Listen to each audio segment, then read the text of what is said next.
So I've been sitting on this concept for quite a number of years. It's a creative, albeit unsettling metaphor that sums up existence, at least through the lens of my perception. What it is that life, our life, your life, my life, all of existence even, is essentially decorating a room, preserving that room, making sure it's a nice little comfortable zone for you to operate out of, all while looking out the window and realizing that you're on the Titanic. Now that can be interpreted as a little depressing, as a little bit dark, but for me, with the fleeting nature of human existence, with how short it all is, I've never really been able to shake that concept, that existence as a whole is the Titanic, and that you, me, everyone you know is simply occupying a room on it. Obviously, we all know what happens to the Titanic in the story. Now, where does that leave us in terms of nihilistic tendencies?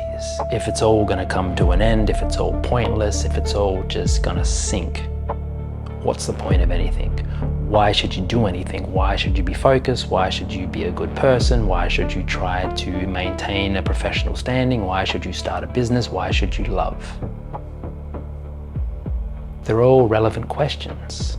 And my answer to that is, I am not nihilistic. I am not hopeless. I'm not looking at the future saying to myself, well, if it is going to come to an end, fuck it, let's just destroy ourselves, because what's the point? On the contrary, from that metaphor, that life is the Titanic, I've constructed a model, a set of complementary parameters that has allowed me to live in a more positive way. And positive is the key word, because what I'm talking about is positive nihilism. So nihilism, by definition, is the notion that everything is hopeless. What's the point of living? What's the point of being human if we're all gonna die? If we're born to die, why are we here? I don't give a shit. I'm going to bed. Positive nihilism, on the other hand, though, is having that same recognition, the same understanding that life is fleeting, life is temporary, but flipping the script and using those feelings and that understanding in a positive, fruitful and beneficial way. Because if life is short and fleeting and we only have so many goes around the carousel, then why not make it the best fucking ride ever? Now, it's easier said than done, because I have battled the demon of depression quite famously. When I was younger, I still have the whispers of a depressed mind. I wouldn't call it full-blown depression. I'm not depressed, but I'm very much in tune with the ebbs and flows of existence, the harsh reality, the injustices, the cold embrace of violence, of innocent people suffering. I let it all in at times, and other times I need to block it all out, because nothing will get done if I really crank up the empathy, if I allow my senses and my mind to consume all of the world's ills, because there's a lot. I understand that. So circling back to positive nihilism, I am in full recognition that it's a short ride. In the grand scheme of things, it's a flash in the pan. It's a 30-second roller coaster. So when you think about life itself being the Titanic, that so many people really pursue the materialistic world. They make sure that their room, their cabin, perhaps it's nicer than other people's cabins, perhaps they have a view, perhaps they have an ocean view. But they do everything they can to disguise the fact that it is all coming to an end. They bury themselves under materialistic trinkets. They compare their trinkets to the other rooms on the ship and say, well, at least we have more than so-and-so down the road, down the corridor. And there's nothing wrong with wanting nice things. I have some nice things, and I have been in that life where I was exchanging my time for money and then the money for the nice things, and I thought, well, this is what it's supposed to be, right? This is what it's supposed to feel like. But for me, that was an empty pursuit. I never felt anything. I didn't feel the reward that you were supposed to feel. So this concept of life being the Titanic is something that I can never shake. Life on the ship is a melodrama though. It can feel like a long time. We can have conflict with our neighbors, we can succeed, we can become prosperous, we feel like we're accumulating more, that we're doing something, we're going in the right direction. And yeah, in the little space of your cabin, life can be good. You can feel like everything is together, you have everything you could possibly ever want, you have an abundance of food, there's wealth, your family are good, everyone's happy. But the iceberg is still approaching, or rather you and the Titanic itself is approaching the iceberg. It's quite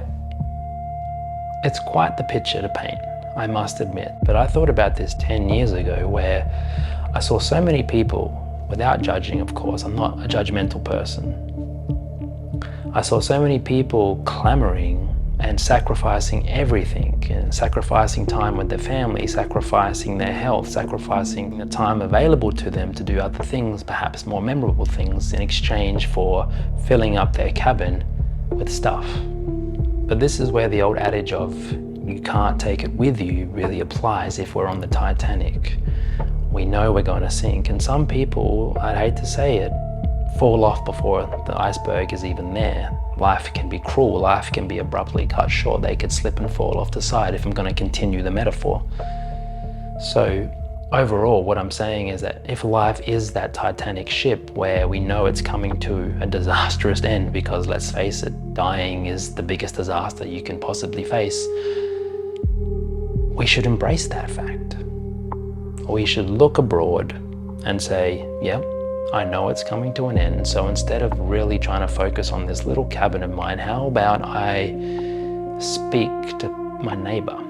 How about I become less materialistic, less selfish, less focused on me all the time, and let's share this brief moment together, because all we have are each other. It's our turn. Our humanity right now, and the chunk of people occupying a space in this world right now, none of us, including infants being born today, will be here in 100 years. The Titanic will inevitably hit the iceberg, we will all go under, and that'll be that. Again, my channel is not here to depress people. It's not here to make you feel miserable or unhappy about where you're going in life. Like I said earlier in the video, positive nihilism is something that you can use to your advantage. It's really helped me reshape the way I perceive life, the way I encounter situations, the way I treat other people, because I know we're all in that same ship. We're all heading to the same inevitable resting place. I think if we saw life in this way more as a collective, that we would actually treat each other better, because we all have that universal equalizer hanging above our heads. We are all going to die. We're all going to hit that cold, freezing water. I think if people were more aware of the mortality and the impending demise, the iceberg, then I think the world would be a little bit warmer. I think we would all rally around each other more. I think we would help each other more, because again, we're on that same predestined ship. That same ship that is not going to make it. It's heavy, isn't it? So what's the message? Why am I speaking about death once again? Because death is everything when you hit over halfway in your life, because you really start to feel that the time you have left is a lot less than the time you've already lived. And that ratio can be unsettling if you don't know how to interpret it. So that's what I'm doing. I'm really looking into the time I have left. Again, I say this every video, that there's no guarantees. That infamous bus could hit me tomorrow. But even if it doesn't, even if it comes 30 years down the line, even if I see the iceberg, I would have done so while fully aware of that exact moment. I would have lived my life from about 40 onwards to, let's say, 75 in full recognition of the cruel reality of being a human. I would have made the most of my time on that ship. I would have helped as many people as I could have. I would have really pursued what it is I wanted to do while on that ship. I wouldn't have looked the other way. I wouldn't have buried those voices, those creative urges lower because someone next door or someone on the other side of the ship offered me a materialistic exchange or something of that nature. Now, of course, we need to make money. We need to keep our head above water, mind the pun.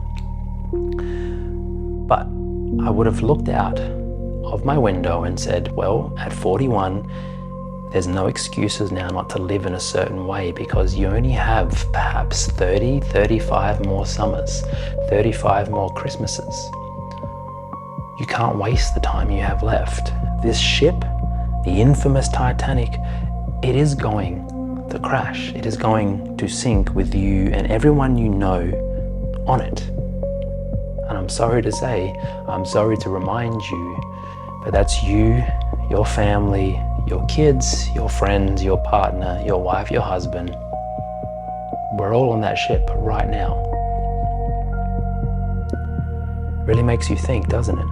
That if that is so, are you using the time you have on that ship the right way? Now, what is the right way? Well, only you can answer that for you. But what I'm doing now, me being away from home, pursuing other things, really trying to make something of myself, walking away from my gilded, decorative cage of where I was making good money per year in exchange for a risk, for pursuing something that has so far delivered me zero. What it comes down to is I know that for me, since turning this corner in my life, realizing that we are all gonna sink, that I'm now spending my remaining years in a way that I'm gonna be proud of. I'm taking chances, I'm gambling, I'm rolling the dice, but in a way that I'm not gonna end up in those waters sooner than perhaps I was destined to. So the overall message of this video is we are on the Titanic. So if you become so distracted and so preoccupied with decorating your little cabin, your little space on it, and not from time to time considering the fate of which that ship, life, is destined to experience, then you're gonna miss it. You're gonna miss a lot of good things because you keep chasing the proverbial dangling carrot, you keep filling your little space with materialistic trinkets, you keep focusing on the wrong things. I'm not doing that anymore. Now that may mean that I'm gonna have to take some losses along the way, that the waters are gonna become choppy for me, I'm gonna feel uncomfortable and out of my depth. But I need to. I hit 41 recently and I cannot just turn and face the wall in that little claustrophobic cabin on the Titanic anymore. I need to go outside and breathe fresh air. I need to see what's coming to really make sure that the time I have left on that proverbial ship is something that I actually want to do with my life. I think I'll be a better version of myself by doing this, and by doing this, I will become someone that people will want to be around more, that I'll be able to help them more, that I'll be able to be there for them emotionally, physically if I need to, that I'll be a better man as a result. I'll be less selfish, less enamored with the materialistic pursuit, and less worried about the wrong things. So if you agree, or if you're starting to wonder that this concept may have some merit, that I'm going to go to sleep tonight thinking that life is in fact the Titanic, then I would appreciate you letting me know in the comments what you think. If you'd like to see more of these videos where I'm sitting in front of a camera musing, talking about life, death, and everything in between, then maybe subscribe, because I have a lot to say, and I think it's coming from a place that is universally relatable. I think a lot of us feel this way. So thanks for watching. I appreciate the time that you gave me, and remember, we're on the ship. It's not long now. Be positive, be aware, and go out and do some good. I believe in you.